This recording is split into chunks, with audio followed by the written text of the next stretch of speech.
Hello once again, watchers of good movies. My name is Nick Pell, and this is once again coming from my college dorm room. And this is the review for The Amazing Spider-Man 2.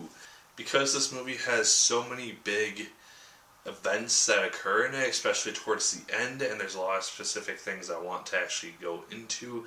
I will be talking about all those at the end of this video, so if you have seen the movie and you want to hear my thoughts on some of the more spoiler-esque things, make sure to stay here for that part of it after the credits of this video. Jumping right into it, Andrew Garfield stars once again as Spider-Man / Peter Parker, and he does a phenomenal job. Andrew Garfield is essentially the new Peter Parker. Tobey Maguire is gone and out the window at this point. He does a great job acting the role. He has the comedic touch and appeal that Peter Parker needs as a comedic superhero, and he's got the emotional stuff down as well. And so, yeah, Andrew Garfield does a phenomenal job in this role. Emma Stone is once again coming back as the lovely Gwen Stacy, and she also does a good job.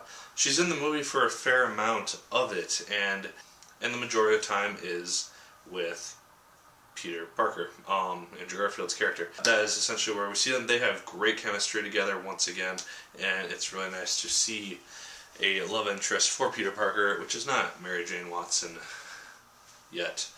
Jamie Foxx stars as the central villain of the film, Electro, and he does a really nice job as well. He starts out as this guy who's very timid and shy and very smart, and he's a huge fan of Spider-Man, and then something happens and he turns into Electro.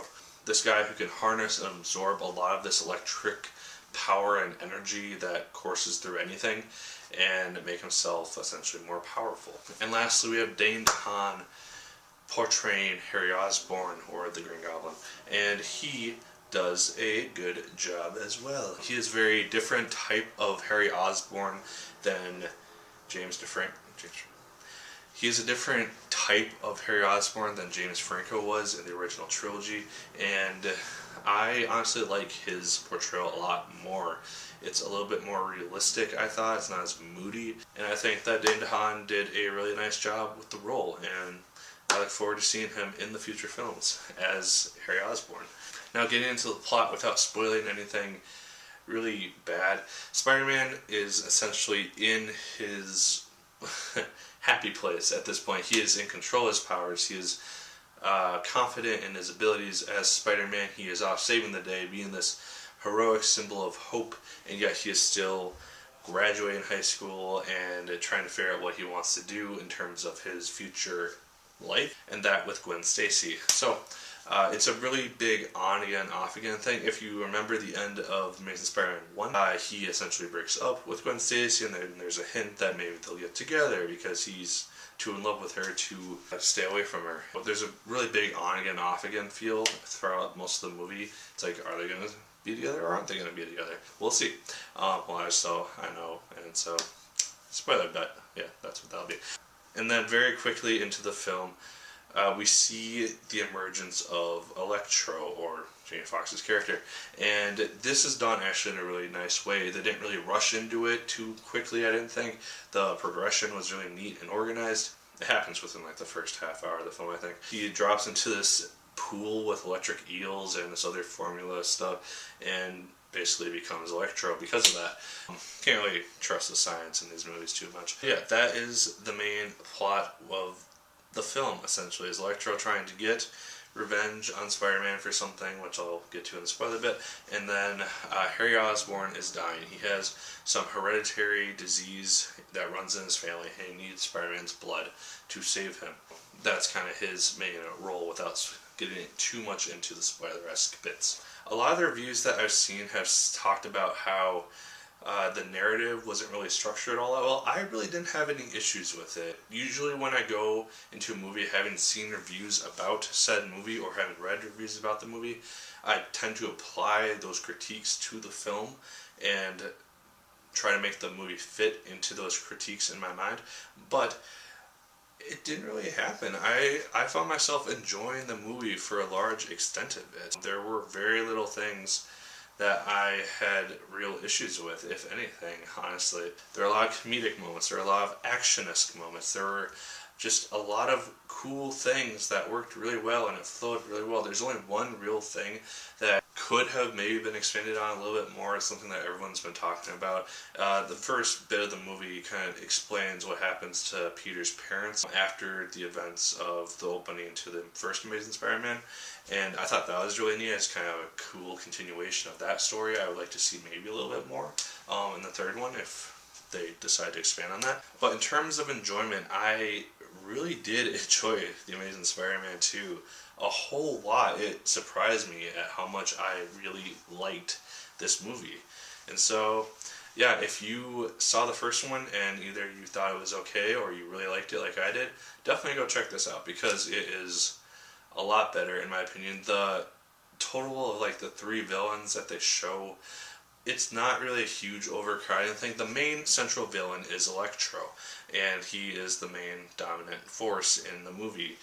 Green Goblin shows up for a few minutes, maybe like 5 minutes towards the end, and the Rhino is in it for maybe like 2 minutes. But the main central villain in this film is Electro, so if you're worried about the movie being overcrowded with villains like the third Spider-Man movie was, don't let that bother you or stop you from seeing it. That's my review. Like, favorite, comment, and subscribe if you so choose. I'd appreciate it immensely. Make sure to check out my short story called The Bridge at Amazon.com. Link is in the description down here. And just a reminder, I will talk about the end of the movie in about a minute after the credits have rolled, so stay tuned for that. As always, my good people, my name is Nick Pell, and once again, keep on watching.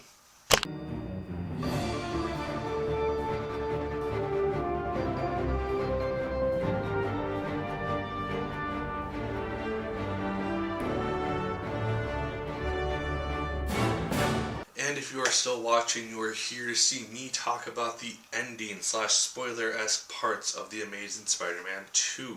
So if you have not seen the film in its entirety, I don't know why you would stop halfway, but if you have not seen the film yet and you don't want to know spoilers, I would not watch this part of the video. So, we are in spoiler territory now, be warned. The big thing that everyone has been talking about, who I've talked to about the film, is the very end scene. The fact that Gwen Stacy dies at the very end of Amazing Spider-Man 2. This was a really well done scene, and it was something that I think a lot of fans, or people that knew a fair amount about the comics, could kind of see coming, because in the film, Mark Webb, he was planning to put scenes incorporating and introducing Mary Jane Watson into the movie, but they cut all those scenes out. And so you knew that they were going to kind of lead into that as Peter's new love interest at some point, so that would mean either Gwen Stacy has to either go to England like she was planning to, or she gets killed off. In the comics, she always gets killed off, so that was kind of the route that it was predictable they were going to go.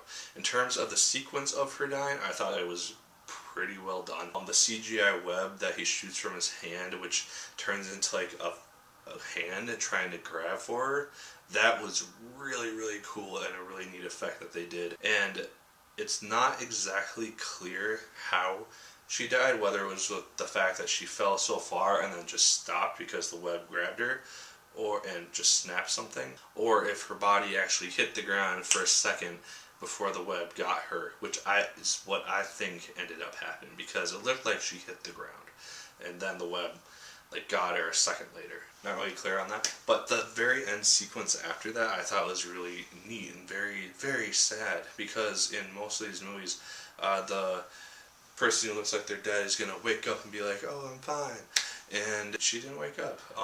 Gwen Stacy's dead, and it was a very, very sad scene. I was sitting next to a friend of mine, and she was bawling her eyes out. The scenes afterwards, where we see him going to her grave over and over and over, that was also very sad, because we just see the time lapse, and we see that he is continually hooked on this guilt of the fact that he let Gwen get into harm's way and did not protect her and could not save her when he was ready to abandon New York to follow her wherever he went. That was another thing. There was a lot of foreshadowing that this was going to happen. Her speech at the beginning kind of foreshadowed it.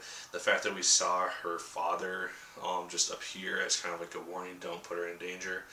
was kind of also foreshadowing.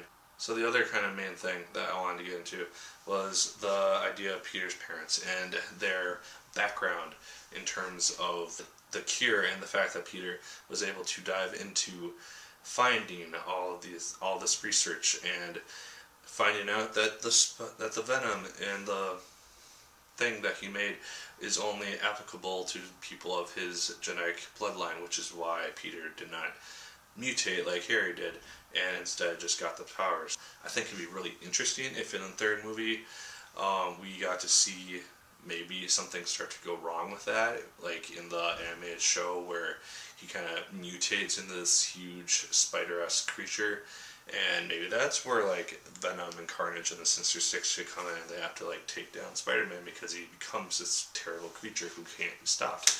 I think that would be a little bit interesting. I don't know if they would do it, but that'd be an interesting way to tie it in. I do kind of agree with a lot of people who have said that scene it just kind of seemed open and shut really quickly. It's like, oh, we have this whole new mystery. I think in the comics his parents work for S.H.I.E.L.D. and obviously they can't incorporate S.H.I.E.L.D. into the show unless some sort of trade deal happens. Or contract negotiation happens. The fact that they kind of had to do this open and shut thing, I think there's still more to his parents' story, but the fact that they kind of did tie this in and kind of use it to explain some of the events is also pretty neat. And then lastly, I guess, it's just the setup for the Sinister Six film. If you pay attention to the end credits, there's not really an end credits scene, which kind of pissed me off. There wasn't really a little preview to the future movie like there was with the credits for Amazing Spider-Man. All we got was some little preview for Days of Future Past. I don't know if that was at your theater too or something, but that's all we got, is like some quick scene with Mystique, and it just kind of bugged me. We didn't get to see any sort of preview into the future film of the series. Maybe we could have seen like Doc Ock or the Vulture or Mysterio or Kraven or someone show up from the Sinister Six and kind of see this team start to assemble. And I'm honestly very excited. That's my review about the spoiler bits of Amazing Spider-Man 2. Overall, like I said, I really, really enjoyed the film. I thought it was one of their best Spider-Man films yet, and it set up Marvel's 3-part summer movies really well. Leave your thoughts on the Amazing Spider-Man 2 down in the comments down below, in terms of what you liked, what you didn't like, what you thought they could have done better, etc., whatnot. As always, my good people, my name is Nick Pell, and once again, keep on watching.